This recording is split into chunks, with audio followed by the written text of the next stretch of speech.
మంగళవారం, దృష్టి దోష నివారణకు అనుకూలమైన రోజు. దృష్టి దోషాలన్నీ తొలగింపజేసుకోవటానికి వారంలో వచ్చే 7 రోజుల్లో ఏ రోజుల్లో ఏ విధంగా దిష్టి తీయాలో, దృష్టి దోష నివారణ దీపాన్ని ఎలా వెలిగించాలో నేటి శుభం లాభం అనే శీర్షికన పరిశీలిద్దాం. వారంలో వచ్చే 7 రోజుల్లో ఆదివారము, సోమవారము ముఖ్యమైన కార్యనిమిత్తమై బయటికి వెళుతున్నప్పుడు దృష్టి దోషాలు తగలకుండా ఉండాలంటే ఏదైనా తీపి పదార్థంతో దిష్టి తీయించుకొని వెళ్ళాలి. అలా తీపి పదార్థంతో దిష్టి తీసిన తర్వాత దాన్ని శునకాలకు ఆహారంగా వేయాలి. అలాగే మంగళవారము, బుధవారము ఈ 2 రోజుల్లో కార్యనిమిత్తమై బయటికి వెళ్ళేటప్పుడు దృష్టి దోషాలన్నీ పోగొట్టుకోవటానికి తీపి పదార్థంతో దిష్టి తీయించుకొని దాన్ని గోమాతకు ఆహారంగా తినిపించి వెళ్ళాలి. అలాగే గురువారం రోజు సాయంకాలం పూట ఒక ప్రత్యేకమైన విధి విధానంతో దిష్టి తీయించుకుంటే వారం మొత్తం విశేషంగా దృష్టి దోషాలు లేకుండా కార్యసిద్ధి ఏర్పడుతుంది.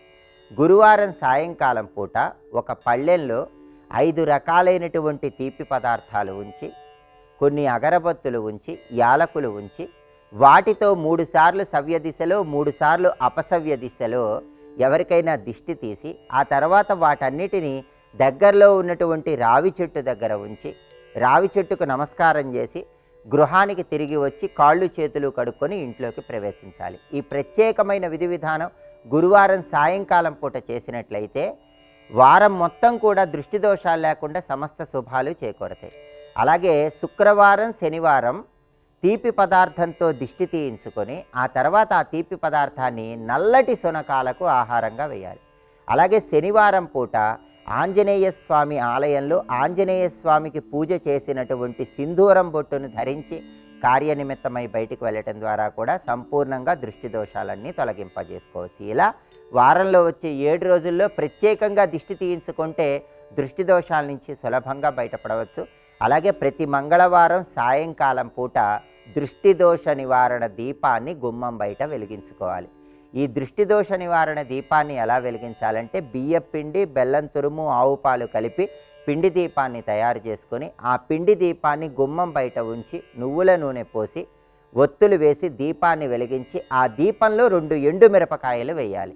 దీన్ని దృష్టి దోష నివారణ దీపం అంటారు. ఈ దీపం వెలిగిస్తే కుటుంబంలో ఉన్న సభ్యులందరికీ దృష్టి దోషాలు తొలగిపోతాయి. అలాగే కుటుంబంలో సభ్యులకి సంపూర్ణంగా దృష్టి దోషాలన్నీ తొలగింపజేసుకోవాలంటే ఎలాంటి దిష్టి తగలకుండా ఉండాలంటే మంగళవారం కానీ శనివారం కానీ ఒక నలుపు రంగు దారాన్ని తీసుకొని ఆ నలుపు రంగు దారాన్ని ఇంటి సింహద్వారం దగ్గర పైనుంచి క్రింద వరకు ఉంచి, అంటే ఇంటి సింహద్వారం ఎంత ఉంటుందో అంత పరిమాణంలో ఒక నలుపు రంగు దారాన్ని 7 వరుసలు తీసుకొని ఆ నలుపు రంగు దారంతో 7 సార్లు సవ్య దిశలో 7 సార్లు అపసవ్య దిశలో ఇంట్లో ఉన్నటువంటి సభ్యులకి దిష్టి తీసి ఆ తర్వాత ఆ నలుపు రంగు దారాన్ని దగ్గరలో ఉన్నటువంటి రావి చెట్టుకు కట్టి రావాలి. ఇలా చేస్తే ఇంట్లో ఉన్న సభ్యులందరికీ శ్రీ మహావిష్ణువు అనుగ్రహం వల్ల దృష్టి దోషాలు తొలగిపోతాయి, సంపూర్ణంగా కార్యసిద్ధి లభిస్తుంది. కాబట్టి దృష్టి దోష నివారణకు ఈ ప్రత్యేకమైన విధి విధానాలు పాటించండి. సమస్త శుభాలను సిద్ధింపజేసుకోండి.